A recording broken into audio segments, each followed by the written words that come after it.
سب سے پہلے آپ کو بتائیں کراچی کے نوجوان تاجر میر رضا کیس میں رات گئے ہونے والی پیش رفت سے آگاہ کریں آپ کو تو ڈیجیٹل شواہد NCCI کے حوالے کر دیے گئے ہیں. ان میں میر رضا کے موبائل فونز اور ڈیجیٹل واچ شامل ہے.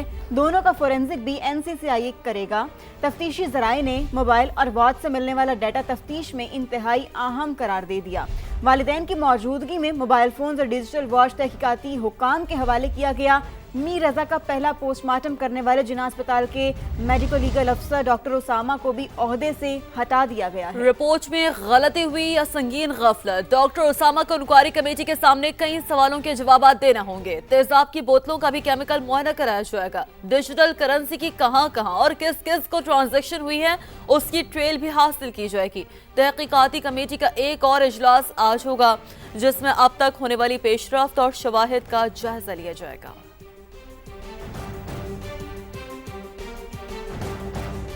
کراچی کے نوجوان تاجر میر رضا کو ممکنہ طور پر قتل کیا گیا. پولیس نے مقدمے میں ترمیم کے بعد ابتدائی اطلاعی رپورٹ عدالت میں جمع کرا دی. پولیس رپورٹ کو عدالت نے ریکارڈ کا حصہ بنا دیا. میر رضا قتل مقدمے کی تفتیش کے لیے نئی تحقیقاتی کمیٹی بھی قائم کر دی گئی ہے جو قتل کی مختلف پہلوؤں سے تحقیقات کر رہی ہے. اسی پر مزید بات کریں گے نمائندہ سما لیاقت علی رانا ہمیں جوائن کر چکے ہیں. جی لیاقت علی رانا بتائیے گا پولیس رپورٹ میں اب کیا کچھ سامنے آیا ہے؟ دیکھیں تفتیشی ٹیم کی طرف سے میر رضا علی قتل کیس کی ابتدائی رپورٹ جوڈیشل مجسٹریٹ ایسٹ حمید اللہ کے روبرو پیش کی گئی ہے. عدالت نے اس جو رپورٹ کو ریکارڈ کا حصہ بنا لیا ہے. رپورٹ میں بتایا گیا کہ 8 اگست کی جو میڈیکل رپورٹ تھی اس میں قتل کے امکانات ظاہر کیے گئے ہیں. مقدمے میں قتل اور شواہد چھپانے کی دفعہ کو اب دفعات شامل کر لی گئی ہیں. جوڈیشل مجسٹریٹ کی نگرانی رپورٹ میں کہا گیا کہ جوڈیشل مجسٹریٹ کی نگرانی میں میر رضا علی کی قبر کشائی کی گئی. قبر کشائی اور پوسٹ مارٹم رپورٹ کی روشنی میں قتل کی دفعہ کو شامل کیا گیا. FIR میں 28 جولائی کی رات اس رپورٹ کے مطابق 28 جولائی کی رات میر رضا علی اپنی دکان سے واپس گھر آیا تو اس نے اپنی والدہ سے کہا کہ وہ اپنے دوسرے گھر PCHS سوسائٹی سے ہو کر واپس آتا ہے, لیکن اس کے بعد ان کا آپس میں رابطہ نہیں رہا. رات 4 بجے میر رضا علی اپنے دوسرے گھر کی طرف گیا تھا اور ابتدائی طور پر بہت شکریہ اپڈیٹس کے لیے.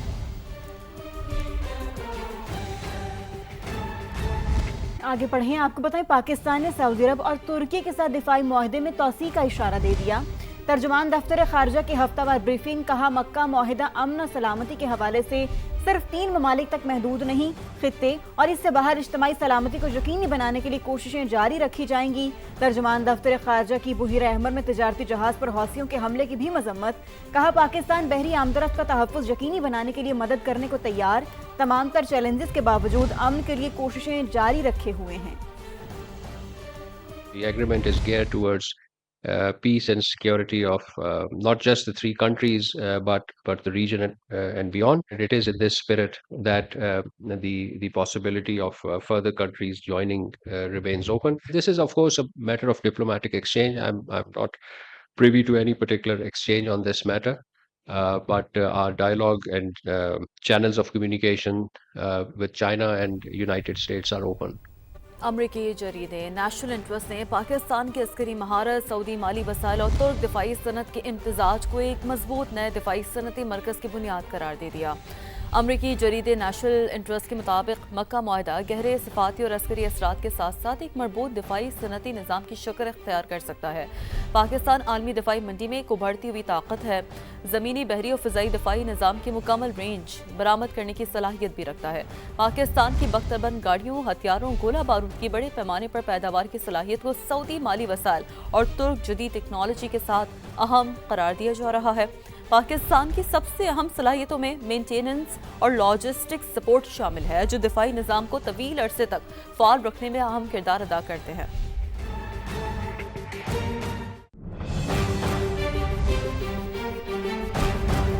ابھی آپ کو براہ راست یہ چلیں ترجمان آزاد کشمیر پولیس SSP خاور علی شوکت پریس کانفرنس کر رہے ہیں. افسوس کی بات یہ ہے کہ ان اہلکاروں پر تشدد کرنے کے ساتھ ساتھ ان شرط پسند عناصر نے اپنی تمام حدیں کراس کرتے ہوئے ان کے اہل خانہ کو تنبیہ کی کہ اگر ان کے مطالبات نہ تسلیم کیے گئے, ان کے مطالبات نہ مانیں گے تو اغوا کیے گئے تمام اہلکاروں کو شہید کر دیا جائے گا.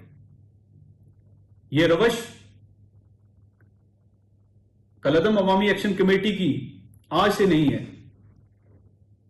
بلکہ 4 سال سے جس طرح آزاد کشمیر پولیس، اسلام آباد پولیس کے جوانوں کو شہید کیا گیا، ان پر تشدد کیا گیا اور پہاڑوں سے نیچے گرا کر شہید کیا گیا، اور جیسا کہ آپ سب نے دیکھا کہ راولہ کوٹ میں سی ایم ایچ کے باہر آزاد کشمیر کے پولیس اہلکار کو سرے عام قتل کیا گیا، یہ تمام تر جو پرتشدد واقعات ہیں اس طرف اشارہ کرتے ہیں کہ کالعدم عوامی ایکشن کمیٹی پرامن نہیں، بلکہ یہ ایک انتشاری، پرتشدد اور ریاستی تشخص کو مفلوج کرنے کے در پہ ہے۔ ان کا مقصد ریاستی امن کو برباد کرنا، ریاستی رٹ کو کمزور کرنا اور ریاستی اداروں کو کمزور کرنا ہے تاکہ ان کے مطالبات تسلیم کیے جائیں۔ میں یہاں پہ اس بات کی وضاحت کر دینا چاہتا ہوں کہ ریاست نہ تو پہلے کمزور تھی، نہ ریاست اب کمزور ہے۔ ریاست نے ہمیشہ تحمل کا مظاہرہ کیا، عوامی حقوق کی آڑ میں کی جانے والی کوئی پرتشدد کارروائی، ریاستی اداروں پر حملے کسی صورت بھی قانون سے بالاتر نہیں ہو سکتے، اور نہ ہی ریاست ایسا ہونے دے گی۔ یہ پرتشدد کارروائیاں اور ان کے یہ عزائم عوام نے رد کر دیے، اور عوام نے انتخابات میں حصہ لے کر یہ واضح کر دیا ہے کہ ان کا کالعدم عوامی ایکشن کمیٹی سے کوئی تعلق نہیں۔